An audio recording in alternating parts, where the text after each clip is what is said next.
So now, moving on to the next one, Mason Groban is responsible for all aspects of wine production here at Jasper Winery. He has a degree in viticulture enology, which means grape growing and wine science, from the University of California, Davis.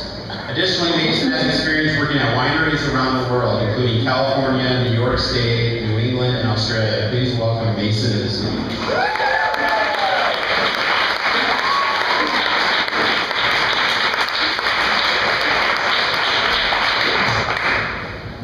All right. Thanks, Matt. Okay, so yeah, we run Jasper Winery here. We started making wine about 7 years ago, and it kind of translated from the family farm where we had goats and chickens and sheep and grew vegetables. And my parents finally started growing grapes. And so that's, you know, once you plant a vine, it takes a few years. And to grow the grapes, and that's kind of how we get started. Like Matt said, I went to UC Davis, to Northern California. I studied viticulture and enology.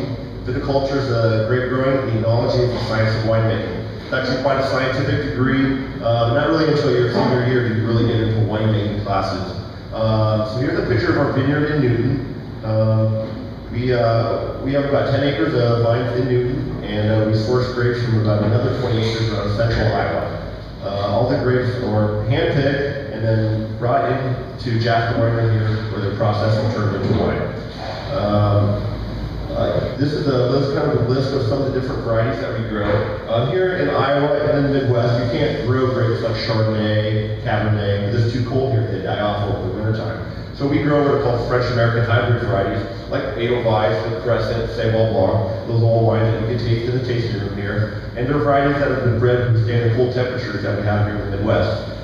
Here's a picture of somebody out pruning the vines. During the winter time, all the vines have to be cut back, pruned back. It's a pretty labor-intensive process. That basically, if you cut back last year's growth to kind of prepare for the new year's, next year's growth. This year, we kind of had a bit of a problem because we had a late frost, which if you have, if your vines start to grow and you get late frost, you get a lot of bud damage. So depending on the variety, we had anywhere from 30–40% yield loss this year. It's just kind of hard to grow grapes here in Iowa, though. This is looks like La Crescent here, one of our grape varieties. And when you get close to picking grapes, we'll start harvesting in August, September, October is our harvest time. And what you're looking at here is called a refractometer. You put a little drop of grape juice on that machine, that device, and you look through it, and it's going to tell you that refracts the light. It's going to tell you the density of it, how much sugar is in the grapes. That's called Greek and so you, it's one of your major determinations when you harvest it, the amount of sugar in there. The sugar is what's going to turn into alcohol. So here's this looks like one of our white varieties, maybe Saint-Blanc Blanc it looks like. This is what we all hand harvested, brought in and processed it back. This is red wine fermentation. All the grapes are fermented here at Jasper on site. One of the main difference between a red and a white grape fermentation is when you make a white wine, white wine you're gonna ferment. You're gonna press the grapes and then ferment. As a red grape wine, you actually ferment on the seeds and skin to extract. And invariably, when we do get tours, we ask if we crush them by feet, as Lucy here. No, we don't. We'll mechanize these days. We crush them out back. And then some of the dry reds will be put in a barrel. Here's a picture of one of my guys' barrels down some. So then the red wines will fill the barrels, and then you can store it right there in the barrel room, and they'll age in there for 8 to 12 months, depending on the style of wine.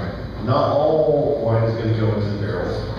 Some of it's going to stay just in the tanks, more of a clean type fermentation. Only your dry red really are going to benefit from barrel aging. This slide just kind of depicts the fact that there's a lot of chemistry involved throughout the process, constantly testing for things like pH, free SO2, that kind of stuff. Here's a picture of the barrels. You see on the front of the barrel is labeled with the type of wine that is in there. And then the number on the barrels, first year designates the year that the barrel was new, and we just number it. That's the second number. When you have a wine barrel, You can get about 5 years worth of aging where you can go extract oak out of the barrel. After that, it's called a neutral barrel. There's still age in there, but you're not going to really be extracting oak flavor from that barrel. You can add staves and stuff to kind of compensate for that. And yeah, this is a couple of our take. We're going to be tasting some wine just the other day, actually. Part of the process of going through this time of year and kind of tasting the wine, make sure that everything's kind of where it should be. We'll slowly be tasting, and then all the barrels will get blended back into the tanks before they're bottled to kind of get more consistency from the different barrels. So then after that, we have to stabilize the wine. All wine needs to be chilled down to 30 degrees and held there for about 2 weeks. Then precipitates out tartrate crystals, which is kind of a stabilization procedure that all wine goes through. Otherwise, you end up with crystals in your wine. So you can see our tanks get chilled down. And after that, then you filter and clean up and ready for bottling. So here's a picture of a bottling line. If you look through the window, we actually just about 3 weeks ago got a new fancy bottling line in, Italian product. So bottling is definitely obviously an important aspect of winemaking. Make sure that you avoid oxygen pickup during bottling, and that you get a good filter so that your wine can last. And just got some interesting numbers here, kind of process of what you can get, for a late cluster. You can get a glass of wine, kind of down the line. Some of the interesting numbers there.